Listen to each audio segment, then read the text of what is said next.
Dia menunjukkan lukisan itu untuk menarik perhatian polisi dan berhasil lolos. Setelah kembali ke sel, dia memindahkan tempat tidur, menutup jendela dengan handuk. Bisa menutupi adegan pembobolan penjara. Kemudian mengeluarkan sekrup, mulai menggali atap, lalu menggunakan cermin untuk melihat di mana polisi berada. Untuk menutupi jejak kaburnya, Leo menggunakan selembar kertas hitam, merobek selotip, lalu direkatkan. Selanjutnya, ia menggunakan cat hitam untuk mengecatnya, menyatu sempurna dengan atap. Jika menggunakan sekrup untuk menggali atap, setidaknya membutuhkan 10.086 tahun. Bagaimana ini? Saat Leo sedang bekerja, dia menemukan sebuah pegangan yang dibuang. Dia menyelipkan pegangan itu. Setelah kembali ke sel, dia menggunakan selotip, membungkus pegangan itu. Bisa mengurangi suara yang dihasilkan. Ketika para napi sedang ngobrol di luar, Leo mengeluarkan pegangannya, digunakan seperti palu. Dia terus memahat. Semen yang dipahat, dimasukkan ke dalam gelas kertas. Saat keluar, dibuang ke tempat sampah. Leo melakukan hal yang sama setiap hari. Lubangnya semakin besar dan besar. Saat dia sedang menggali, polisi datang. Rekannya segera memberitahu Leo. Sudah terlambat untuk membersihkan tempat itu. Leo hanya bisa turun dan menghadapinya. Polisi hanya bertanya pada mereka, apakah kalian sudah like video ini? Setelah polisi pergi, Leo kembali beraksi. Tapi tak lama kemudian, ada masalah lain. Mereka melihat sebuah batang baja. Harus mencari cara untuk memecahkannya. Maka semua yang sebelumnya mereka lakukan akan jadi sia-sia. Pria ini akan melarikan diri. Saat bekerja, dia mengambil sebuah mata gergaji. Tapi di pos ada detektor logam. Jika dia terang-terangan mengeluarkannya, pasti akan ketahuan. Jadi Leo membuka kotak dengan aluminium foil, lalu membungkus mata gergaji di dalam. Bisa memblokir sinyal detektor logam. Polisi tidak menemukan kelainan dan membiarkannya lolos. Setelah kembali ke sel, Leo mengeluarkan mancis, memanaskan mata gergaji ke suhu tinggi, taruh di sikat gigi, berhasil membuat pisau gergaji.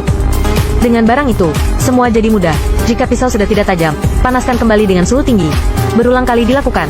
Beberapa jam kemudian, dia berhasil menggergaji batang baja. Dalam beberapa hari mendatang, mereka melakukan hal yang sama.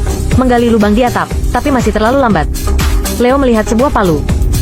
Setelah polisi pergi, dia benar-benar mengambil palu itu. Kemudian bungkus dengan handuk, memasukkannya ke dalam tas. Tapi polisi memiliki detektor. Bagaimana ini? Leo memutuskan untuk bertarung sampai mati. Dia mencari seorang polisi yang akrab dengannya. Saat ngobrol dengannya, dia berjalan keluar. Ternyata berhasil. Dia berhasil mengambil palu itu. Sangat hebat. Setelah kembali ke sel, dia mengeluarkan palu godam, melepas selotip, karena hari ini adalah hari besar. Diiringi dengan suara petasan, Leo terus memukul dengan palu. Setelah beberapa kali, atap sudah bolong. Leo naik ke atap. Dia melihat jika terus berjalan ke loteng, maka bisa melarikan diri dari penjara. Sekarang rute sudah ada. Mereka memutuskan untuk melarikan diri dari penjara. Pria ini akan melarikan diri. Dia membuat bola koran. Semua ditempel dengan lem, lalu menggunakan kuas. Diwarnai, lalu rekatkan rambut. Boneka manusia berhasil dibuat, lalu diletakkan di atas bantal. Tutupi separuh wajah boneka dengan selimut. Bisa mengelabui polisi. Leo merobek spray. Membuat tali pelarian, tapi lubangnya terlalu kecil. Bagaimana ini? Mereka mengoles minyak ke tubuh. Badan mereka jadi licin. Kemudian di tepi lubang, pasang kantong plastik, sehingga bisa dengan mudah naik ke atas. Mereka melarikan diri ke loteng. Kemudian mencabut pipa ventilasi, berjalan ke depan, terus merangkak, lalu melepaskan jendela, mengeluarkan tali yang sudah disiapkan.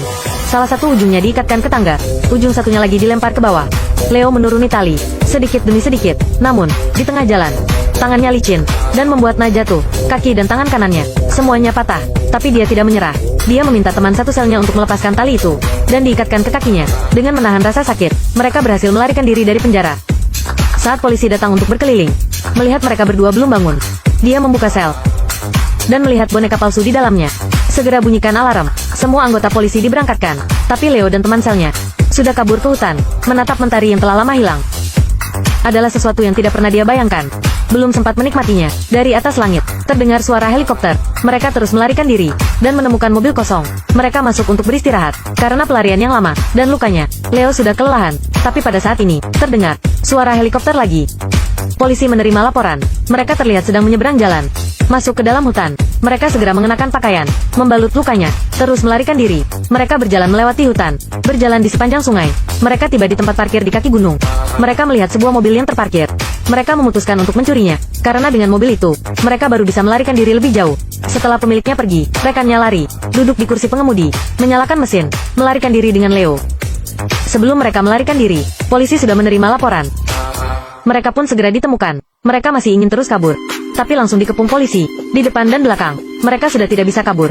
Akhirnya bisa diprediksi, mereka kembali tertangkap. Jadi, hentikanlah. Jangan mencoba kabur dari penjara.